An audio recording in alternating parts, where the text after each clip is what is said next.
O bicentenário da imigração alemã marca os 200 anos da vinda dos imigrantes alemães para o Rio Grande do Sul. A turma 32 do Colégio Imaculada Conceição, atenta à importância da imigração na região, organizou uma série de entrevistas com pessoas da nossa comunidade que fazem parte destas histórias, trazendo temas ligados ao bicentenário da imigração alemã, contemplando diferentes áreas do conhecimento. Nos acompanhe.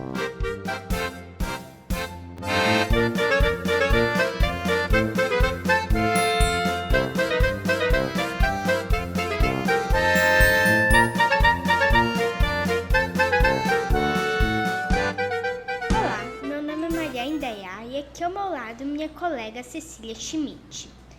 Este é o nosso 5º episódio do nosso programa de entrevistas Bicentenário da Imigração Alemã, Conversas e Memórias.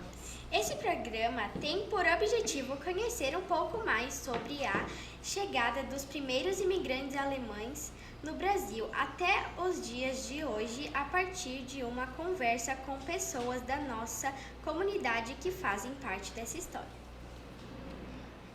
O ano de 2024 será o ano do bicentenário da imigração alemã no Rio Grande do Sul, que terá como ponto alto o dia 25 de julho, pois nesta data, em 1824, chegarão a São Leopoldo os primeiros imigrantes. Estamos aqui hoje com o professor, jornalista e escritor Felipe Kuhn Braun, que nos ajudará a entender um pouco mais sobre essa história. Antes de tudo, a turma 32 agradece muito a sua presença. Então, quero cumprimentar vocês, Maria, Cecília, aqui, os colegas, as professoras, por esse convite de estar no Colégio Imaculada Conceição com vocês, contando parte dessa história e também o que de fato é parte do meu trabalho nesses anos todos, pesquisar, escrever e publicar a história da imigração alemã. Então, fico muito feliz de poder compartilhar um pouco com vocês e estou também bem animado a gente poder conversar essa tarde. A gente também tá. Então, a primeira pergunta: qual sua idade e qual sua profissão? Eu tenho 36 anos, então minha profissão de formação e onde eu atuo mais é o jornalismo. Eu sou professor voluntário, na verdade, no nosso seminário aqui da nossa diocese de Novo Hamburgo, no propedêutico, que é o primeiro ano dos seminaristas. E estou vereador na cidade de Novo Hamburgo, representando a minha comunidade na Câmara, há 2 mandatos. Sou historiador, na verdade estou com o curso em andamento, ainda não concluído, e escritor porque já faz 22 anos que eu pesquiso. Eu comecei estas pesquisas, que são muitas, com 14 anos, então com 36 hoje, 22 anos buscando fotografias, ouvindo pessoas, entrevistando elas. Bastante tempo, né? Eu creio que é bastante tempo. Imagina, muito mais da metade da minha idade, de fato, ocupando o meu tempo livre, pesquisando sobre a nossa história. Eu sempre digo, as raízes aqui das comunidades, aqui um pouco a história de cada um de nós, né? E como escritor há 14 anos. Eu atualmente sou autor de 26 livros, o 27º publicarei agora em novembro, e 14 anos desde que publiquei o meu primeiro. Então, como eu disse, assim, procurando sempre compartilhar essa história, preservar essa história com as pessoas, com as famílias. Agora a segunda pergunta. Qual o motivo do seu interesse pela história da imigração alemã e você é de origem alemã?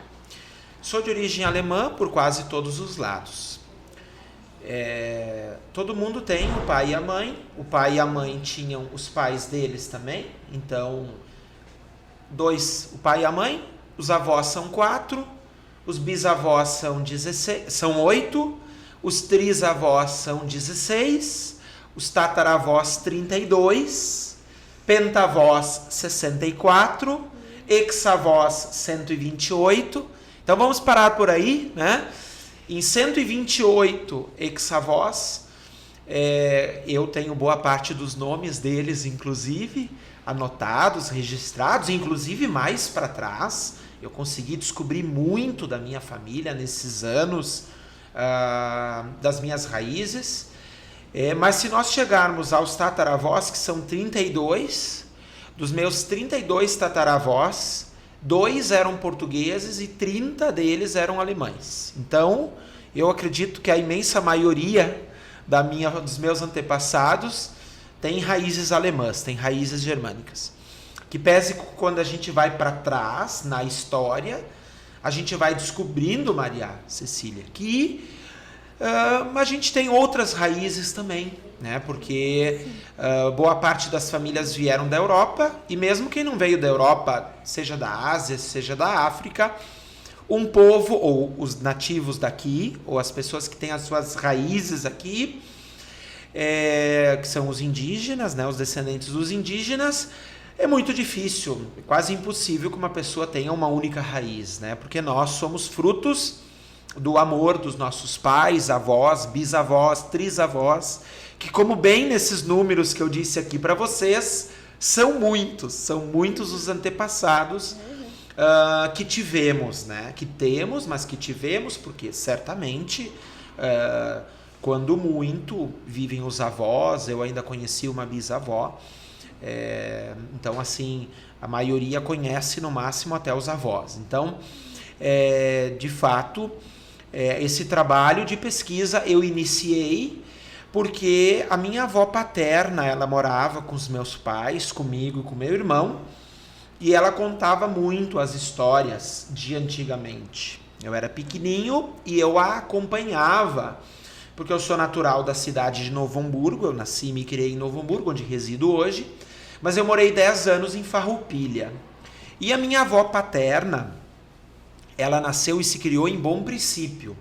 Aliás, o trisavô da minha avó, que portanto vem a ser tataravô do meu pai e da minha tia, e pentavô meu, dos meus irmãos e dos meus primos, ele foi o fundador da cidade de Bom Princípio. Se chamava Guilherme Winter. E fazendo essa pesquisa, ou mesmo antes, né, do início dela, quando eu ia a Bom Princípio, porque Farroupilha fica na Serra Gaúcha, então Bom Princípio fica quase, digamos, dá para dizer no meio, não bem no meio, do caminho entre Novo Hamburgo e Farroupilha, ou entre Farroupilha e Novo Hamburgo. E eu acompanhava muito a vovó, junto com meu pai, quando ela ia no cemitério, nos finados, quando ela visitava um irmão mais novo dela que morava em Bom Princípio. Ela sempre levava uma caixa de fotos que era da família. Ela tinha muito carinho, muito apreço por esta caixa, assim, ou não pela caixa em si, pelas fotos e pelas lembranças que ela tinha e que ela, de certa forma, rememorava. Ela lembrava quando ela via aquelas imagens. E ela não só abria aquela caixa e olhava sozinha aquelas imagens. Ela levava aquela caixa quando visitava os parentes e mostrava para os sobrinhos as fotos dos avós, dos bisavós. Então, quando a vovó faleceu, eu tinha 13 anos e no 7º ano do ensino fundamental, na época, a professora pediu para fazermos uma pesquisa sobre a árvore genealógica. Então, de certa forma, me despertou o interesse através de um trabalho de escola, através também de uma caixa de fotografias que eu ganhei, porque, infelizmente, a minha avó faleceu no final daquele ano. Eu tinha 13 anos. E uma tia-avó minha, irmã da minha avó materna, que era inclusive religiosa, freira da congregação das Irmãs do Imaculado Coração de Maria, ela tinha trabalhado na Cúria Metropolitana em Porto Alegre, onde ficam todos os registros antigos aqui, de Dois Irmãos, de Novo Hamburgo, de Ivoti, Morro Reuter, Picada Café, Nova Petrópolis. E ela já tinha a genealogia pronta da nossa família, que um padre tinha feito para ela nos anos 80. Então, através das histórias que a vovó contava, desse trabalho de escola, dessa caixa de fotografias e dessa genealogia que a minha tia-avó, irmã Nélia Moraes, me passou, eu fui buscando mais, primeiro sobre a minha família e depois sobre outras famílias. Fotos antigas, nomes, e quando a gente está nessa idade de vocês, que a gente é muito curioso, então eu sempre digo, cada fotografia me dava curiosidade de descobrir mais outra fotografia. Quando alguém dizia, eu tenho uma foto do bisavô, opa, vou lá buscar, vou lá copiar essa foto. Ah, mas eu tenho uma foto do irmão do bisavô, mas eu tenho uma foto do trisavô, eu tenho uma foto do tataravô que veio da Alemanha. E aí eu ia copiando, identificando, né, pesquisando essas imagens e essas histórias. Então assim iniciou esse trabalho, que eu sei, algumas perguntas a gente vai poder continuar a descrever sobre esse trabalho, e aí de fato aí a gente continua contando essas histórias aí com as próximas perguntas.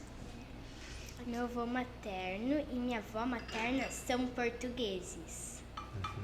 Mas meu avô paterno e minha avó paterna são alemães. Olha que legal. E que sobrenome? Philipsen e Pereira. Philipsen. Philipsen é bem alemão. Philipsen é filho de Felipe. Quando os primeiros sobrenomes foram obrigatórios lá na Alemanha, em 1563, então eram 4 categorias para os sobrenomes. Filho de Arnold, filho de Arnoldo, Petri, filho de Pedro, Lauxen, filho de Lucas, ou a profissão, Schneider, alfaiate, Schumacher, sapateiro, Weber, tecelão, Zimmermann, marceneiro, ou o lugar onde a pessoa morava, Berga, aquele que mora no morro, Bach, aquele que mora no arroio, e a característica pessoal, Klein, o pequeno, Gross, o grande, então Braun, o moreno. Então assim foram os significados dos sobrenomes, né? Mas eu acho que vocês têm várias perguntas ainda, né? Sim. Maria e Cecília. Então, a nossa terceira pergunta é: quantos livros você já escreveu até hoje e quantos desses são a imigração da Alemanha? Eu acredito que todos os livros que eu escrevi, que até o momento são 26, eu acredito que todos eles têm ligação com a cultura alemã. Porque, por exemplo, um dos livros que eu escrevi é a história do Natal dos Anjos de Dois Irmãos. E o Natal dos Anjos de Dois Irmãos é uma festividade numa cidade de colonização alemã, onde boa parte dos seus fundadores são de origem alemã. Então, e onde o Natal dos Anjos é uma das maiores festas natalinas desse estado, aqui em Dois Irmãos. Outro livro que eu escrevi, Tramandaí, como as famílias iam à praia 90, 100 anos atrás, de carroça, de carreta, puxada por bois, demorava 3 dias e meio para ir à praia. Hoje demora em torno de 2 horas e pouco, 2 horas e meia, não é? E mesmo que é sobre as idas ao litoral e como era a praia, como aqueles nossos antepassados, bisavós, trisavós, como eles ficavam encantados e os seus olhos brilhavam em ver a praia. E eu resgatei essa história. Agora, veja bem, ela não é uma história em si da imigração alemã, mas as primeiras famílias que foram veranear em Tramandaí eram de Novo Hamburgo, São Leopoldo, Taquara e quase todas de origem alemã. E os outros livros, por exemplo, As Noivas de Preto, Histórias de São Leopoldo, História do Povo Alemão, que é o meu primeiro livro bilíngue em português e inglês. Esses livros todos são sobre a imigração alemã, sobre essa história, mas ao mesmo tempo sobre hábitos culturais e costumes muito diferentes daqueles que nós estamos habituados a conhecer. Por exemplo, que as noivas de origens alemãs casavam de vestido preto, ou que os falecidos eram fotografados as pessoas guardavam fotos dos falecidos das suas famílias nos caixões, ou que as famílias eram extremamente numerosas. Falávamos a professora Sheila e eu da família Heck. Família Heck vieram da Alemanha em 1827 e tiveram o Johann Nikolaus Heck e a Ana Maria Wolff, que são meus pentavós, e tiveram 8 filhos, 56 netos, 330 bisnetos e 1.100 trinetos. Famílias extremamente numerosas. Ou os Schneider, dos quais descendem alguns Schneider aqui de 2 irmãos. Aliás, eles vieram para 2 irmãos e fundaram depois a Picada Schneider, ali em Presidente Lucena. Tiveram 14 filhos, 114 netos, 957 bisnetos e 1.575 trinetos. Não tinha nem espaço para essa gente toda aqui, tiveram que emigrar e ir para outros lugares.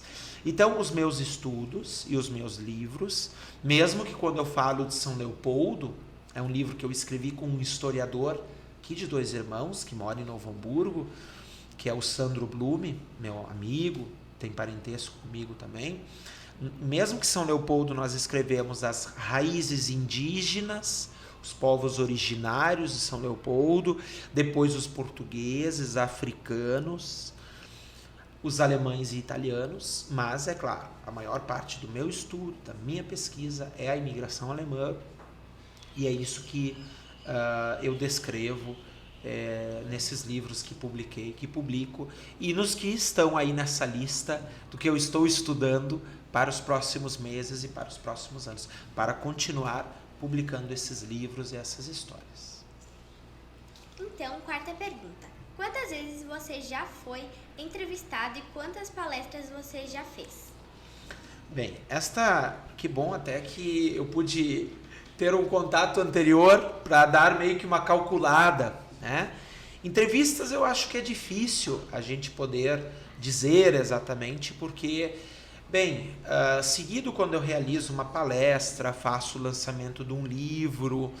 Aliás, antigamente nos primeiros livros eu publicava eles. A partir do 5º livro eu comecei a lançar. Mas claro, como eu também tenho ampliado o trabalho como escritor, então muitos desses livros hoje, como é, por exemplo, Histórias de São Leopoldo, Sandro Blume e eu já fizemos 4 lançamentos do livro, e o 5º será em 9 de novembro em Porto Alegre e no Centro Cultural 25 de julho. Então, de fato, um livro gera muitas vezes pelo menos uma dúzia de entrevistas em jornal, em rádio, em TV. Não que, claro, TVs maiores é um pouco mais difícil, mas já participei de várias também entrevistas, mas nas nossas TVs comunitárias aqui, quando fui patrono de feiras do livro também, isso dá uma projeção por trabalho maior, e portanto também existe assim uma série de entrevistas que são realizadas. Agora, palestras, eu acredito que já são pelo menos em torno de 600 palestras em aproximadamente uns 16 anos. Contabilizando assim, porque a gente não tem como, eu vou ali registrando, mas tá bem, aqui tem um público mais ou menos de 30 pessoas, de 50 pessoas, de 80 pessoas, mas ao todo nesses anos já em torno de 30 mil pessoas que eu palestrei, nessas então em torno de 600 palestras. Palestras que eu realizei aqui, que eu já realizei na Alemanha, em Luxemburgo, na Argentina, mas a maioria delas no Rio Grande do Sul, sendo que da maioria delas, mesmo que eu já palestrei em São Lourenço do Sul, lá na divisa para Cerro Largo, Santa Cruz do Sul, Venâncio Aires, lugares assim um tanto mais distantes, mas boa parte das pesquisas que eu fiz, boa parte das palestras que eu fiz, são mais aqui nas nossas localidades, nas nossas cidades próximas, e eu faço muita palestra em escola, como já palestrei aqui, como já palestrei em 69 das 89 escolas municipais de Novo Hamburgo, Bastante.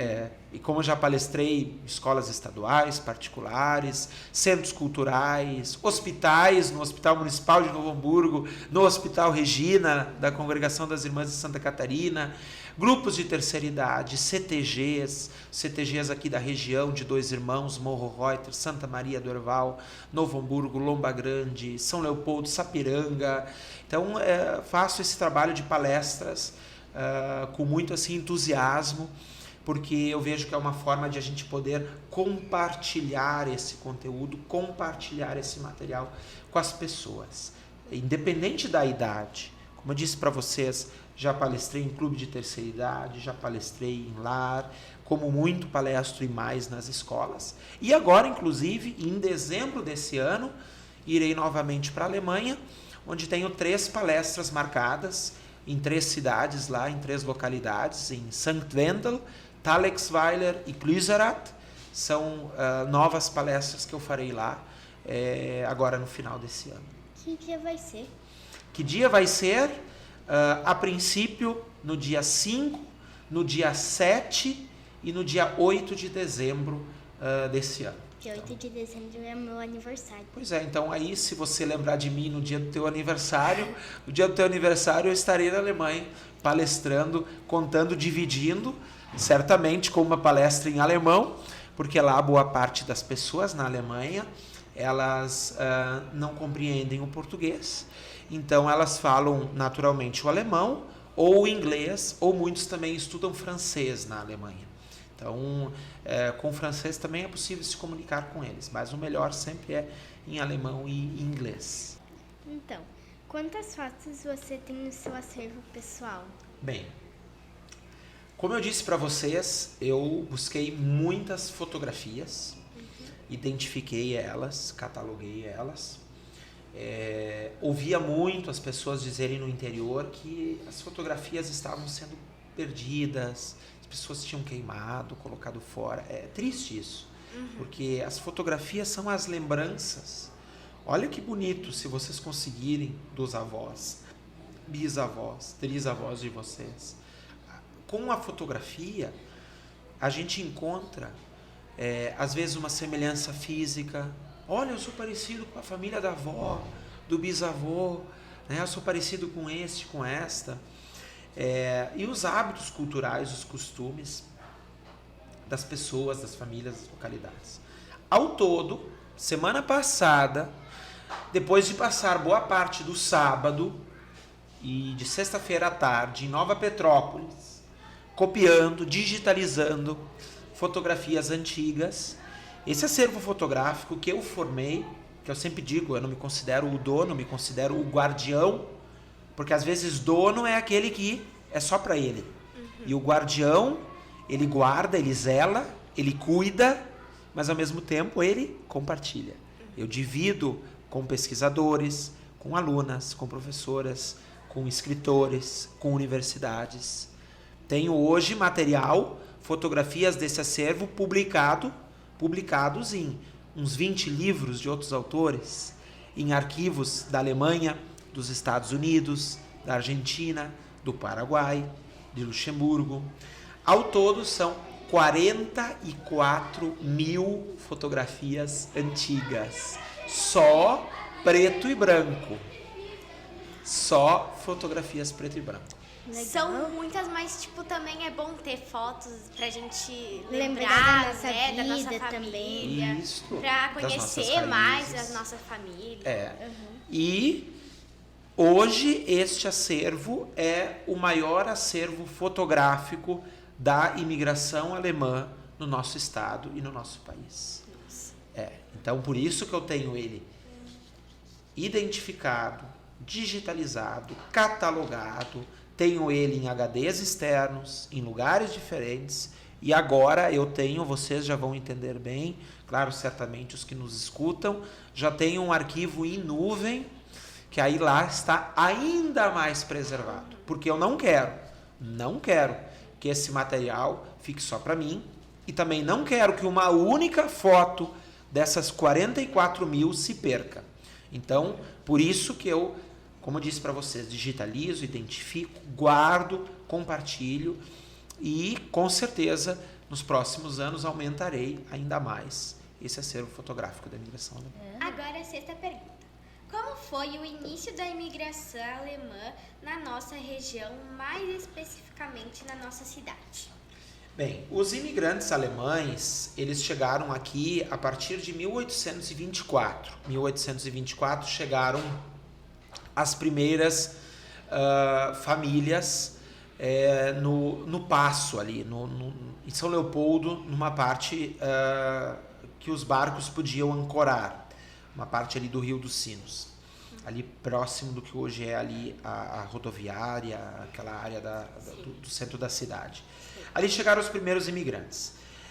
Em 1825 já existe uma certa ocupação de lotes aqui nessa área do que era antigamente tudo São Leopoldo. Hamburgo Velho, Novo Hamburgo, Estância Velha, Campo Bom, Dois Irmãos e Ivoti.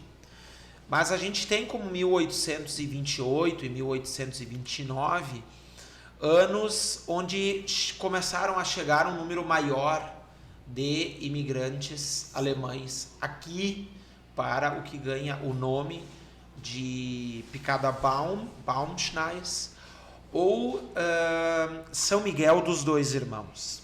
Então, é interessante que em 29 chega um grande número de imigrantes, não só do navio, que agora a gente descobriu que é Helena e Maria, não mais Cecília, mas de qualquer forma isso não tira a importância desse trabalho, as dificuldades que eles passaram e de fato um quase naufrágio que aconteceu lá no Mar do Norte, daqueles primeiros imigrantes que aqui chegaram, exato, entre os primeiros. Mas um outro navio, que foi o navio Olbers, ele foi dividido, o grupo de imigrantes, uma parte foi para São José do Hortêncio, no Vale do Caí, e a outra parte para cá. Então, assim, os primórdios aqui de Dois Irmãos, de um atendimento, terras que eles ganharam, os primeiros imigrantes, de um atendimento religioso que era dado primeiro pelos pastores, que vinham alguns pastores junto com as levas de imigrantes luteranos, e padres, o primeiro padre, dos primeiros dois padres de língua alemã que vêm para cá em 1849, um deles vai para São José do Hortêncio, o outro vem para Dois Irmãos. Então é interessante, importante isso reforçar. Como Dois Irmãos é uma comunidade importante, falávamos antes do início aqui da entrevista, que as escolas comunitárias, existe o registro de que a primeira escola comunitária no estado do Rio Grande do Sul foi fundada em Dois Irmãos em 1835. Então a importância que a cidade de Dois Irmãos tem no contexto da imigração, nos primórdios da imigração, nas antigas colônias e na parte também religiosa, educacional e cultural. Ok. Sétima pergunta. Como era a educação nesta época? E como as escolas funcionavam e como as crianças eram atendidas?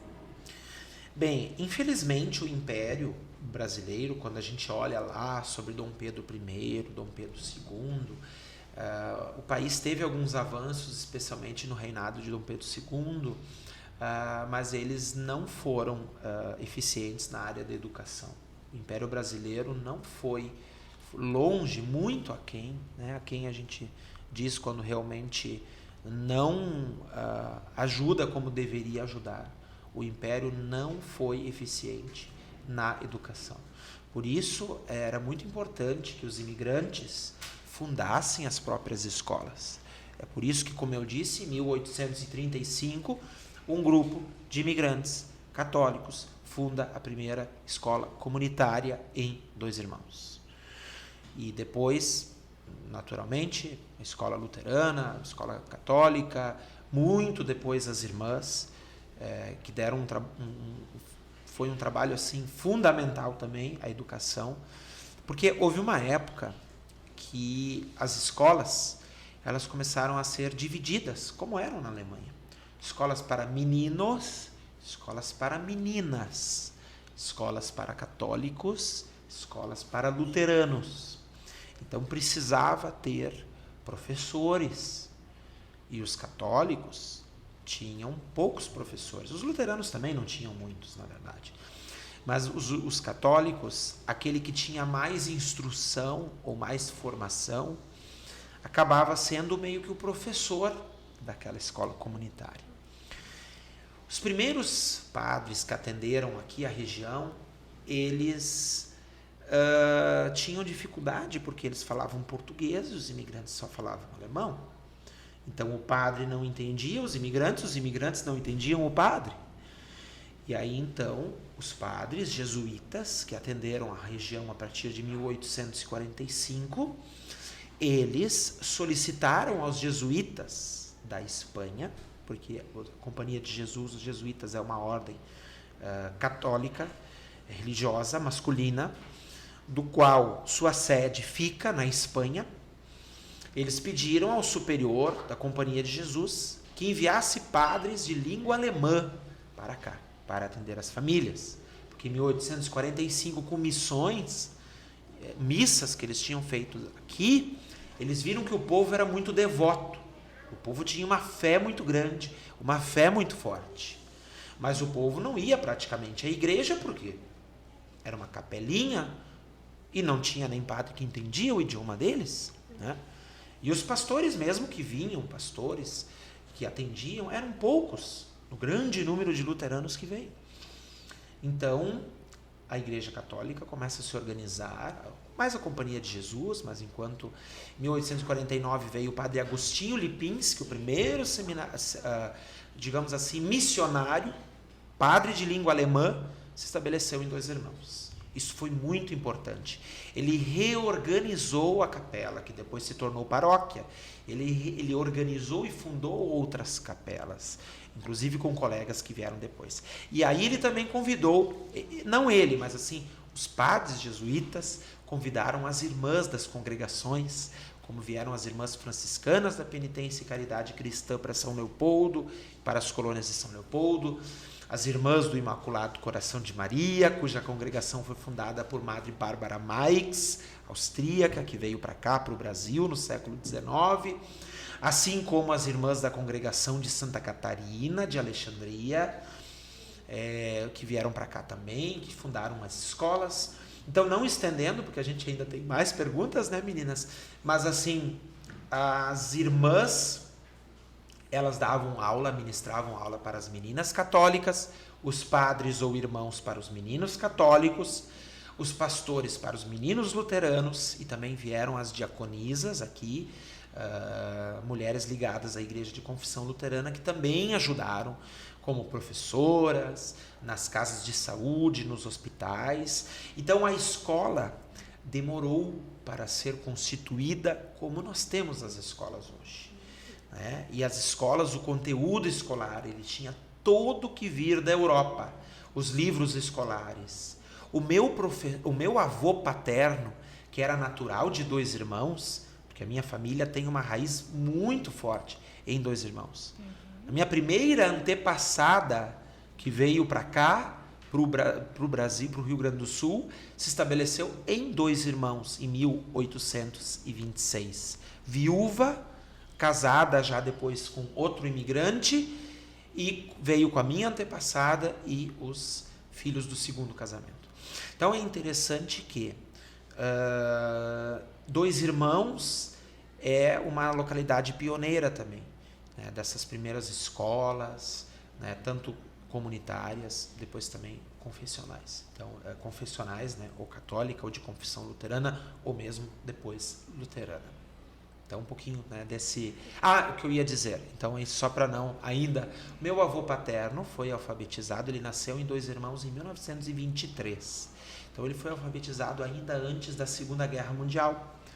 Eu tenho o livro que o meu vovô foi alfabetizado com 4 para 5 anos. Todo escrito em alemão gótico. Então, para ver, né? Materiais que vinham da Alemanha para suprir o conteúdo para os professores e para os alunos. Então, 8ª pergunta. Você sabe dizer se existem pessoas da família Baum ainda em Dois Irmãos ou região? Sim, eu conheço descendentes da família Baum eu até digo para vocês que eu não me recordo agora em Dois Irmãos, mas eu conheço descendentes em Ivoti, conheço descendentes em Novo Hamburgo. É uma família muito grande, por mais que a família Baum também teve muitas ramificações, muitos descendentes que não carregam mais o sobrenome, porque a avó era Baum, a bisavó, a trisavó, mas tem vários descendentes ainda, ao menos na região.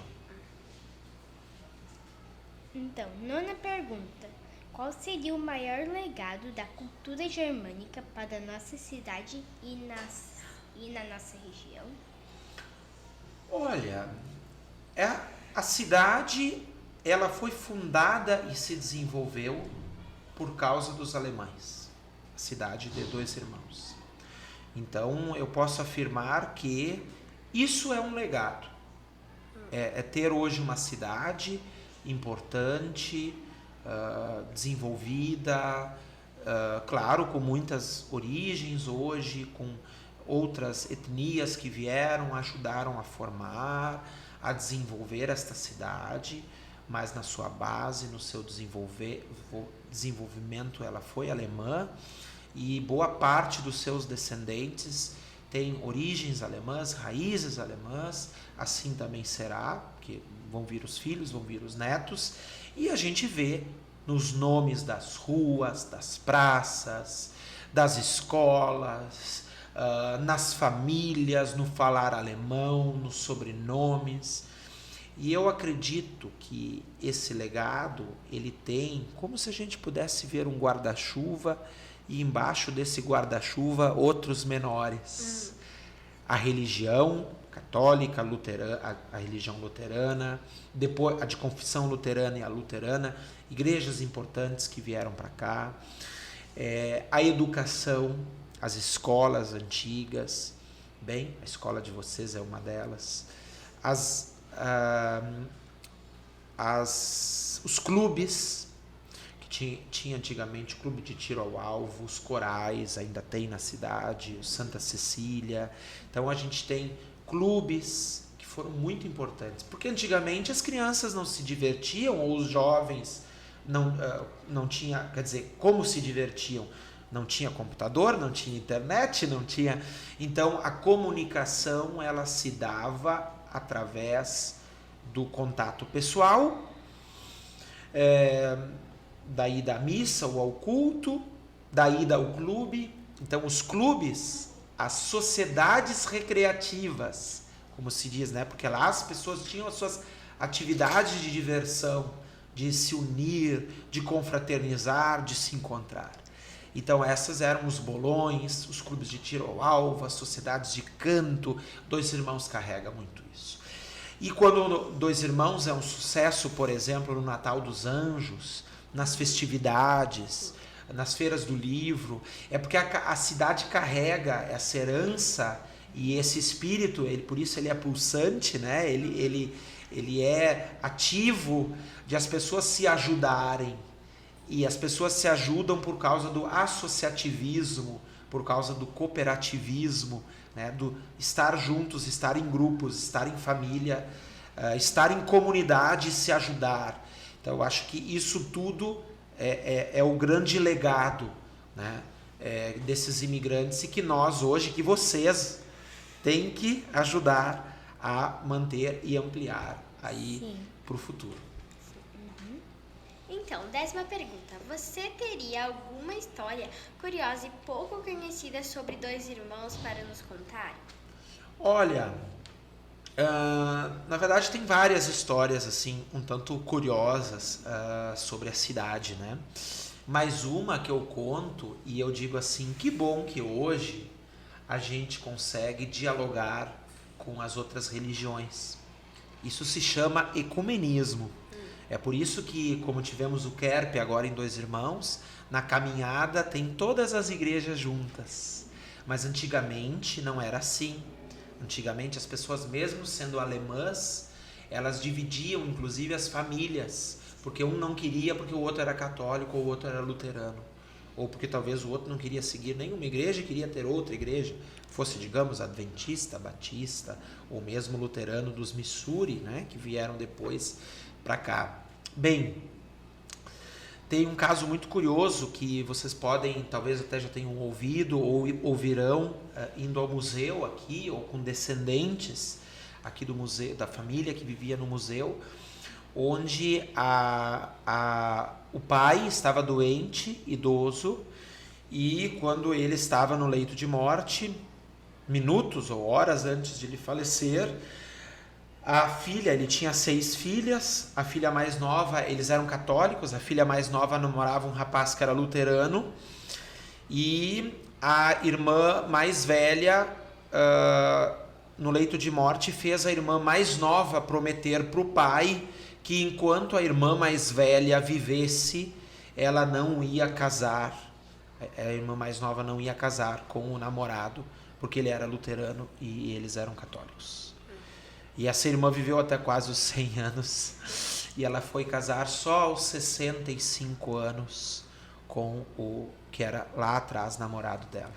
Então, para ver que história, né, de difícil também, por causa da religião, por causa não da religião, mas do atrito que as pessoas tinham por... Então, acho que isso é uma dentre tantas. Eu sei que agora, né, o tempo está um pouco mais adiantado, então numa próxima a gente conta ainda mais histórias curiosas aqui da cidade. Então, 11ª pergunta: como foi ser vereador mais votado em Novo Hamburgo? Esta é a 11ª que não tinha chegado.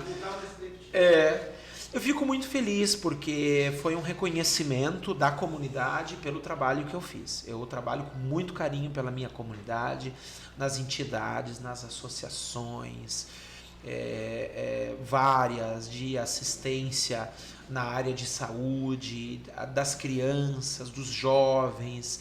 Eu sou autor de vários projetos na área de educação, promovendo iniciação científica, pesquisa, a cultura, dos nossos escritores mirins, dos vereadores mirins, dos pesquisadores mirins. Então, tudo são projetos que apresentei nesses anos como vereador representando a minha comunidade. Então, eu senti o reconhecimento das pessoas, porque, modéstia à parte, abracei elas em muitos momentos difíceis e fui abraçado ao ponto de que realmente hoje participo de muitas atividades na cidade de Novo Hamburgo, participo na região também por causa dos livros, das palestras, das pesquisas, dos escritos.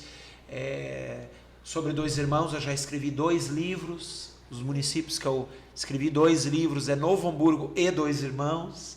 Então, mas especialmente em Dois Irmãos hoje como vereador, eu fico muito feliz hoje de ter esse carinho e ter tido, então, em 2020, na reeleição, essa votação que demonstrou também o reconhecimento das pessoas e o trabalho que continua, né, na política também e na pesquisa, nos livros, nas palestras, como professor também, para que a gente possa, como eu disse, né, preservar essas histórias e compartilhar elas com as pessoas. Porque, lembrem, meus caros, vocês que são tão jovens, como eu disse, o futuro, ele está nas mãos dos professores, dos pais de vocês, já está passando nas minhas mãos, que sou de 36 anos, já está chegando aí para vocês. Então é uma continuidade, né, onde um ajuda o outro e todos trabalham por uma comunidade.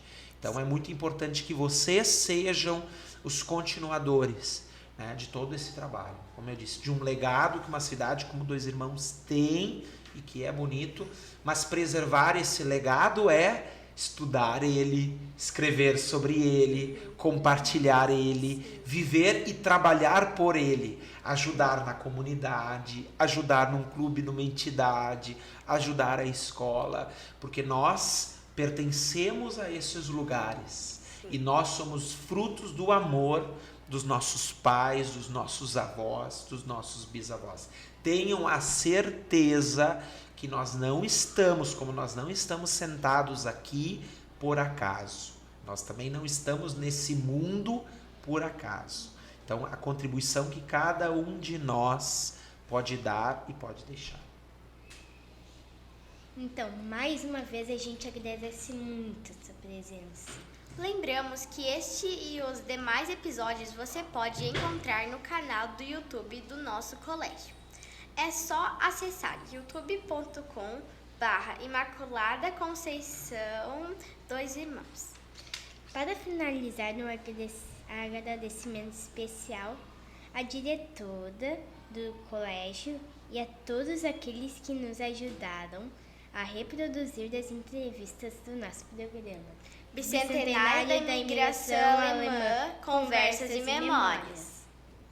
Então, obrigado por estar aqui, pelo convite e até uma próxima, né? Aí com a Escola Imaculada Conceição, com as professoras, professores, com todos vocês. E lindo o trabalho, parabéns. Vocês são muito boas e muito bons no que fazem. Obrigado. Tu também é. Obrigado.